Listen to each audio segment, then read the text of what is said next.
Hey everyone, today I am back in Chaos Zero Nightmare because a couple of days ago we had Season 1 launch for the game, and alongside that also came a new character, Yuki. Ended up pulling for her, been using her quite a bit in the new Chaos, also doing some Zero system on her. I've also cleared Basin of Hyperspace all the way from stage 1 through 10 with her. I'll have the team on screen real quick. These are the two teams I used for Basin of Hyperspace. I got the full 30 stars on that clear as well. Basically very smooth. The only floor that gave me trouble was floor 9 because there's kind of a lot of RNG involved there. You really need to kill quick on that first side because otherwise your deck is just going to be riddled with a bunch of debuffs and it's really bad.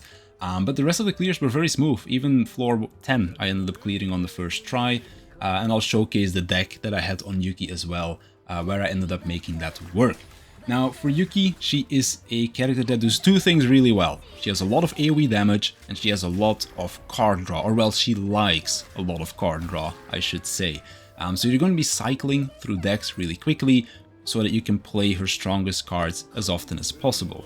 The downside to Yuki is that her single target damage is not that amazing. Like, it definitely can't keep up with something like a Haru or a Meilin. Like, Meilin just blows her out of the water in terms of single target damage, but her AoE capabilities are really strong, and in the correct setup with the correct teammates, she can do quite well. At the start of her Chaos, she does struggle quite a bit because a lot of the power is in her Epiphany cards.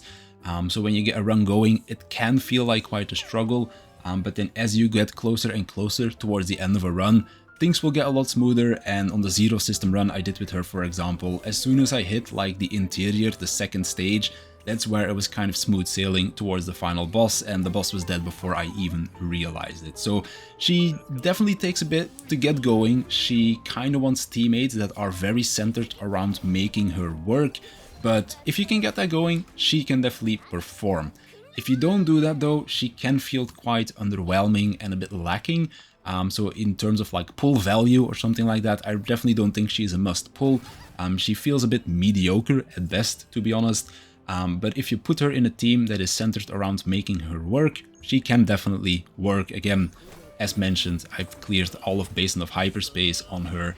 And if she would be a bad character, then she would not be able to pull that off because she was like the main DPS in that team. Cassius and Nia basically did zero damage. Nia didn't even use attack cards, I think. So basically, she's alright. She's not super strong, she's not super weak, she's kind of in the middle, which I don't necessarily think is a bad thing. And honestly, if I had a better build on her, in terms of like her equipment, I probably could have done a lot more damage on her. So I'm definitely going to go back into Laboratory Zero, the new Chaos that we have, because there are a lot of really sweet equipment in there that is really good for her. So I definitely want to go and get a better build going for when maybe the next rotation of Basin of Hyperspace comes around, or to just use in my farming, because of course Simulation has a lot of AoE enemies in there when you're farming for like upgrade materials, and she completely destroys those waves, so it's quite fun to use her there. Now, the main thing that you want for Yuki is card draw, and the main reason for that is because of the inspiration keyword that is on almost all of her abilities. What it means is that when you draw a card through a draw effect, it will do something extra, and it will like trigger the inspiration effect on those cards. Now, draw effects basically include things like, for example, Lillian. Whenever you use this, you deal damage, and then it will draw like a card from your character. That's a draw effect. Or something like Gearback, where it says draw 2. That will also be a draw effect. Drawing cards at the start of a turn, like just getting the new cards for the turn, that does not count for this inspiration. It really needs to be drawn through an ability, either the ego skill from your partner or through a card effect. However, if you get the right teammates on her, Cassius, Nia, maybe get like another controller in there with some gear bags, you can definitely get things rolling. And I'll also kind of showcase the team that I used for Basin of Hyperspace towards the end of the video. So she does kind of want some things in your team, but if you can give it to her, then she can be quite alright. So let's then take a look at her cards. For her basics, we have Longsword Slash, which just deals single target damage, and then the inspiration decreases this cost by 1, turning it into a 0 cost. It's okay, not amazing damage, but at least it is a free card if you can get it through the inspiration draw. Rapid Slash, on the other hand, single target damage, quite a nice multiplier on it, but it is a 2 AP card, which is kind of a lot of AP if we want to play multiple cards a turn, because again, we want to be drawing cards quite a bit on her, so we want to play cards that draw these cards. And well, we're going to be spending AP on those, most likely. So then having a card that costs 2 AP, it's kind of expensive. So this one I usually end up deleting from my deck. Same thing with the shield card, delete it from the deck. The reason why I'm leaving Longsword/in is because we now kind of have more information on how save data works, and you pretty much always want to leave one basic attack or one basic card in your deck as to not mess up your save data. And I feel like Longsword/ is just the best one to keep. Prepare to Subdue is then one of her main ways to activate Inspiration. This will draw one attack card of this unit from both the draw pile or the discard pile, so it's really nice. And then will also boost the damage of that card by 20% for one turn. And of course, because you draw the card through a card ability, it will also activate the Inspiration effect that is on those cards. For Epiphanies, we also got a couple of nice things over here. You can give it Retain and give it bonus damage. You can make it so that it applies to all of the attack cards of this unit. So if you're able to play like 3 cards back to back, which you can definitely do on her, then all of them are going to be benefiting from this 20% buff. You can make it draw 2 cards, but then you do lose damage on the 2 cards instead of gaining on the drawn cards. So I tend to avoid this one. My favorite one, however, is this one, where it draws 1 attack card, gives it 20%, and if you pull this through Inspiration, then you get another attack card as well. So this one's really good. And then the last one, draw 1 attack card, and at the start of the next turn, you draw another one. So this one is also quite good. Favorites, probably the one that gives it to all of your attack cards, and then this one. Those are definitely my 2 favorites for this one. Then we move on to Flash Slash, say that fast 10 times in a row. 2 cost card, damage to all enemies. Inspiration decreases the cost by 1, so it makes it a bit more affordable. Also makes it so that Lillian, the partner, which buffs 1 cost and 0 cost cards, will apply to this. So that's why I really like this one. And there's another reason why I like getting rid of Rapid Slash, because you can't decrease the cost on that one. For Epiphanies, you can make it deal more damage. You can make it cost 0, so more AP efficient. You can make it hit twice with like Inspiration plus 1 hit. However, you do keep the 2 cost on that in that case. And then we also can give it Retain and a fat damage multiplier if we're drawing a lot of cards. But I feel like this one's kind of counterintuitive, because we want to draw a lot of cards for Yuki to activate the damage bonus on this. But then we can't really play those cards because we need 2 AP to play Flash Slash. So unless you got like a Giga AP turn because of Mika, and you've been able to draw a bunch with like Gear Bags and maybe some other draw effects, then this could be good, I guess, but I feel like this could be a bit difficult to make work. But feel free to leave a comment down below if you've been able to make this work. I'd definitely be interested to see how you managed to do it. And then the last one turns into a 3 cost, but you do get cost reduction every time you use it. My personal favorites are the 2 on the left though. Decrease the cost on this, just let me play more cards. That's definitely the most fun. Trickery Strike then is a single target attack, has Retain on it, so you can keep it around for when you need it. And what I mean by that is whenever you pull a card normally, then you can activate Inspiration on it with Trickery Strike. We can make it do more damage, and then also choose which of the cards we want to activate Inspiration on. You can make it get Retrieve, so when you use it, you get it back, but it does become a bit AP intensive in that case. You can turn it into a skill where it activates all the Inspiration for your cards. You can make it so that you draw an Inspiration card instead, so this one could also be quite good. And then you can also make it so that this card just becomes a DPS card instead, and you decrease the cost by 1 through Inspiration. My favorites are the ones where you just choose which of the Inspiration you can activate, or where you will draw an Inspiration card instead. Those are my 2 favorites for this one. It's a pretty good skill to keep. Like with Retain, you can just keep it around, and when you then get that unlucky turn where you drew a card with Inspiration and, well, it didn't activate through the initial draw, you can just play Trickery Strike and activate it that way. It's kind of like a good backup to kind of keep in your hand. Then we have Freezing Blade. This is an upgrade which will give you AOE damage every time a card with Inspiration is played. So if you're able to play like 2 or 3 Inspiration cards per turn, like this is gonna rack up a lot of damage over the course of a fight. We can then increase the damage to all enemies on the left. We can turn this into a 0 cost initiation card. If you don't know what initiation means, this is basically the new Outbreak of War keyword. They ended up changing the name to initiation. So you play it at the start of battle, you immediately get the engine rolling. like this one a lot, especially for Basin of Hyperspace, because it guarantees you just have this effect immediately, which I really like a lot. Then we can turn this into a single target effect, where it will just deal more damage, but only to one target. I guess in certain scenarios this could definitely be good. We can make it so that this just buffs all of our attack card damage instead. No more bonus attack, but just all of our attacks do more damage. And then we can also turn it into a failsafe to activate Inspiration on one random card per turn in your hand. So when you draw at the start of a turn, this will activate one of your Inspiration cards. This is kind of nice to combo together with Trickery Strike's Epiphany, where it will draw an Inspiration effect, because you already have the failsafe of Freezing Blade to trigger the Inspiration at the start of a turn. But for me personally, I like the second one the most, where it gives the initiation, just immediately get the effect going, and then you don't really care that you get the bonus damage or that you lose out on the bonus damage, because you just have it immediately. Whereas if you need to wait to pull the card in the first place, you might be losing out on a lot more damage that way. So that's why I like the initiation version the most. And last but not least, we have Iceberg Cleave. This just deals damage to all enemies, and with Inspiration it gets +1 hit. And normally it also gets -20% damage on the Inspiration. So it does lose a little bit of damage on the Inspiration, but it's still of course gonna do more damage than the normal version because it hits twice now. The reason why I do not have that -20% here is because I kinda, unfortunately enough, ended up getting a copy of her while pulling for a 4-star. So that is why I do have this. In terms of her Manifest Egos, her E2 is kind of good because it activates Inspiration cards at the start of a turn for 2 turns. So basically turn 1 and 2, you don't have to care about drawing cards for her. Like, she will have Inspiration activated anyways. But as you can see from the gameplay in the background at the beginning, and I'll also have some gameplay at the end, you definitely don't need this to make her work. So I'm a little bit sad that I ended up like spending my pity, so to speak, to get like her first copy. Yes, she does a bit more damage now, but definitely not something that you need.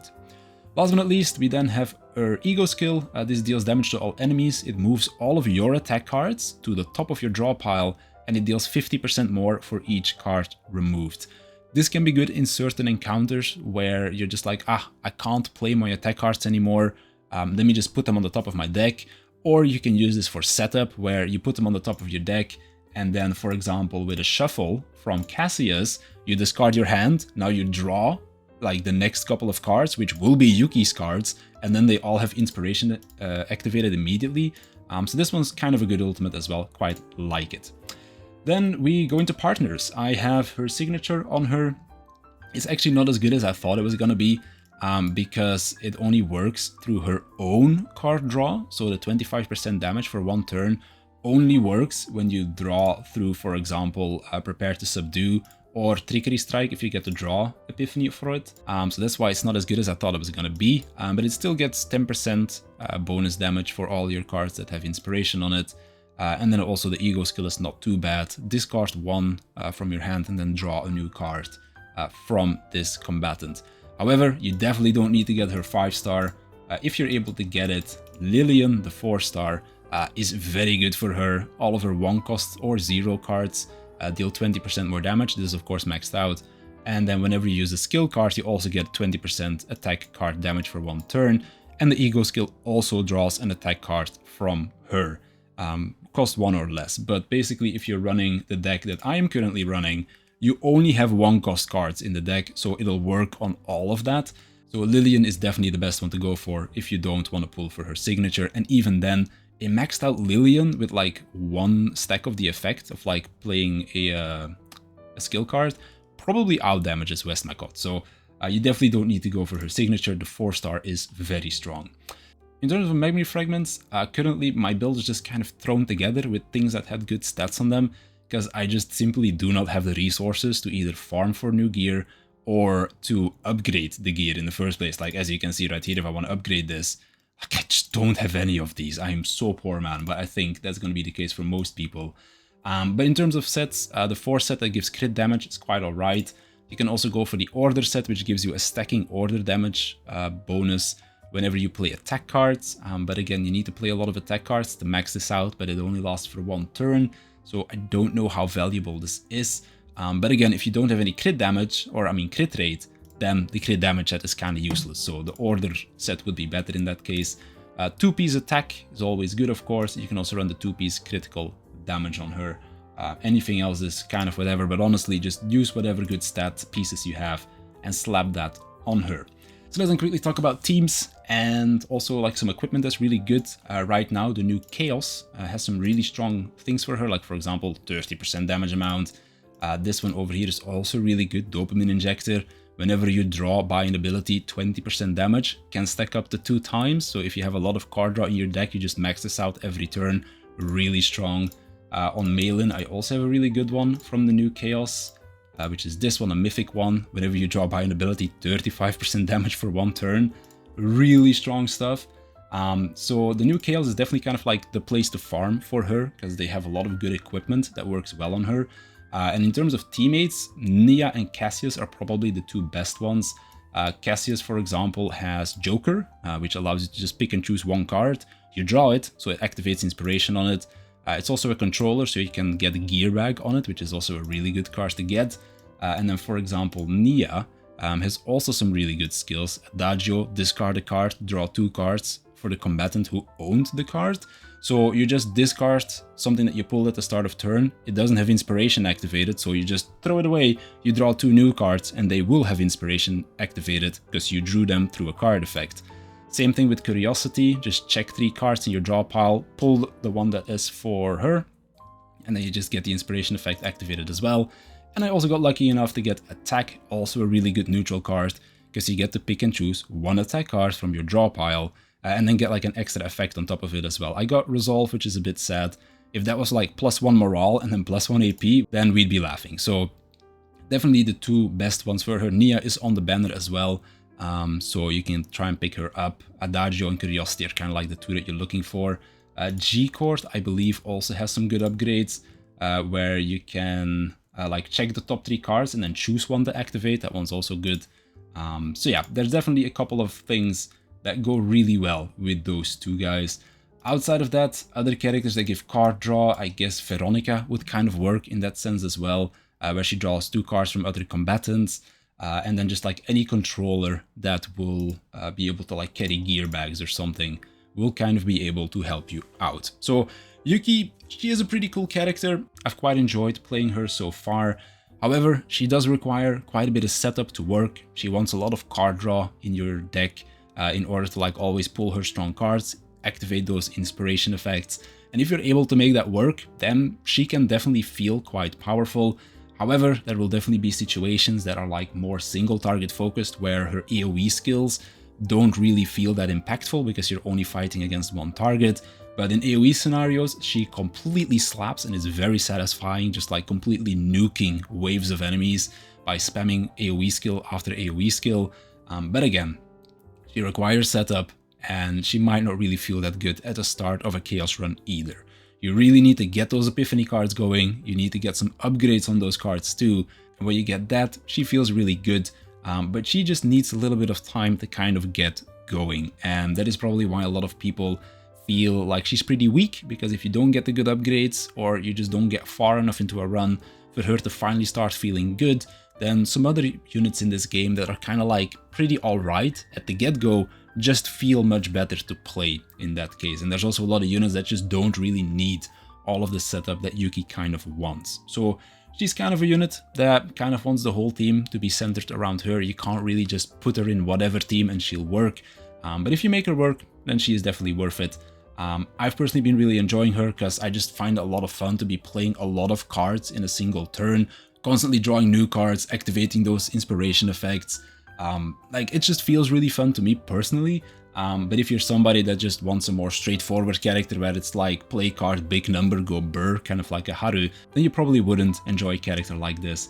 But I've had a lot of fun with her, so I'm definitely gonna keep playing with her, and I will probably make another video in the near future when I go through the new Chaos with a Yuki team, so you can kind of see how she works in Chaos as well. But I just saw that they put up a post where they're going to be like merging Zero System with the new seasonal content. So I'm going to wait until they do that, because it's just going to make playing through the Chaos a whole lot more fun. But yeah, that's going to do it for this video. If you have anything to add to that, feel free to leave something in the comments down below. Always happy to read them, and I'll see you in the next one.